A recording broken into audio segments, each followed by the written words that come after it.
On most Waves plugins there is a small knob or slider stating analog emulation. I always thought it was just adding some noise, but now I wanted to know what exactly it does.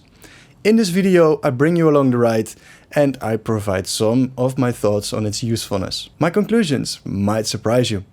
Around the internet the common understanding is that this knob indeed adds some noise and some low hum, but that cannot be the whole story. The goal of adding more noise in Waves plugins is to create this more analog feel, introducing non-linearities in otherwise a pretty sterile digital EQ or compressor. To actually achieve this goal, the noise must interact with the source signal in some way, otherwise it's just layering noise on top of your track.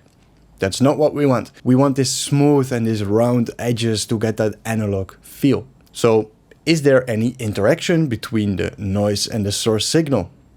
The simple answer is yes, there is. The test that I did to get to this answer is as follows. You take a source signal such as this one. You copy it to another track.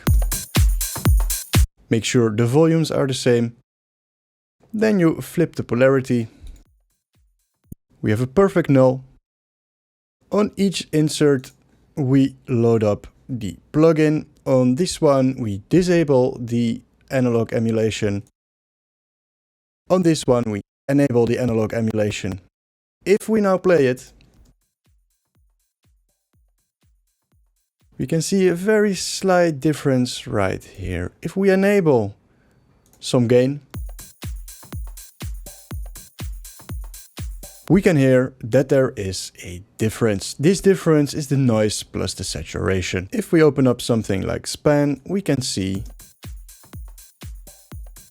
this is what is being introduced by the analog emulation. Therefore, we can conclude there is an interaction between the noise and the source signal. This should make the feature extremely valuable, but there is a twofold issue. Number one, the added saturation and noise are so low in volume that it's barely audible. You need a gain of about 50 to 60 decibels to even make it properly audible. This also means that if you have one instance of one Waves plugin with one analog emulation, that you won't actually hear anything. Issue number two. Do you remember that noise is being introduced? Well, in fact, the noise is louder than the saturation. So even if you boost the signal to address issue number one, you always end up introducing louder noise than saturation. The ratio between the two is off. So if you want more saturation, you have to accept the simple fact that you have more noise. Based on that, I would say, no, it's not really useful to use any Waves analog emulation. But one plugin on one track on one instance is not a real life use case scenario. So what happens if we introduce in a whole mix on multiple tracks, multiple instances of Waves EQs, Waves compressors, saturators, whatever that we have that uses this analog emulation? What happens then? As you could expect, the noise and the saturation introduced cumulate and enter the audible spectrum without needing excessive boosts of 50 decibels or more. The result is for some that what they call the analog sound, this warm and round and a bit fuzzy addition to the original track. Others say it's too much noise, it's not for me. Yes, both conclusions are pretty much true. The introduced saturation would enhance a mix as you expect, but the noise is also louder, so you have to accept the fact that there is more saturation introduced, including the noise. The choice is then entirely up to the producer, mixing engineer or mastering engineer to see how much of this noise is tolerable against the benefit they gain from the increased saturation. The video could now be over, but now that we know exactly what it is that this Waves analog emulation knob is doing, we can use it to our advantage. In this example, we take a loop like this. We again copy it to another one, load in two instances, one on the one track, one on the other one, enable the analog emulation to get the phase cancellation. We switch the reverse polarity and then we add some limiting, some gain to hear the difference, which is this. Now let's bounce that difference. We get something like this funky looking waveform. Insert it in here.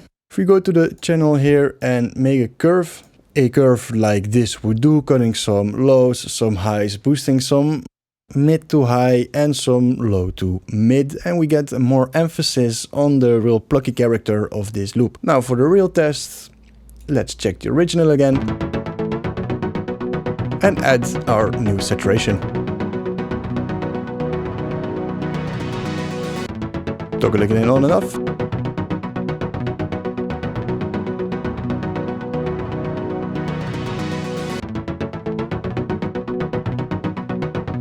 To my ears, that gives a nice deeper ring, nice low mids that are added, giving this nice saturation.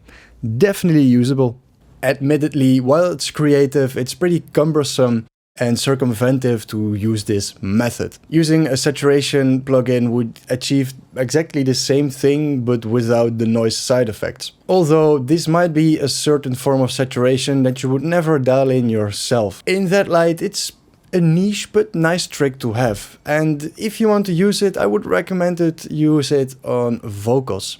Vocals, if you use EQ, you can quickly get to some boxiness or muddiness or sharpness. If you bounce a signal and use EQ to sculpt it and add that to the original source vocal, then you can get some real beefed up vocals without those other negatives of the boxiness through an EQ. Before wrapping it up, this time for real, it is interesting to note that the Waves emulation differs per Waves plugin. The main outlier though is the H delay plugin. It has on the bottom right a small analog number selector. Each mode is a different one that really introduces some very different and specific sorts of distortion and saturation. It even shifts the phase response of the signal. I think for the H delay it's a more deliberate choice of sound palette of sonic signature as compared to the other Waves plugins, but still all Waves plugins have a unique analog emulation. It works slightly different. Concluding, in my opinion, despite its creative use, I personally would advise to just turn it off by standard, by default, and only enable it when you willingly want to introduce this kind of analog emulation. Though again, in music, it's not rocket science. Do whatever sounds right, up to you, up to the mixing engineer, up to the mastering engineer, up to the producer to see what sounds best. Thank you for watching, and I will see you in the next one.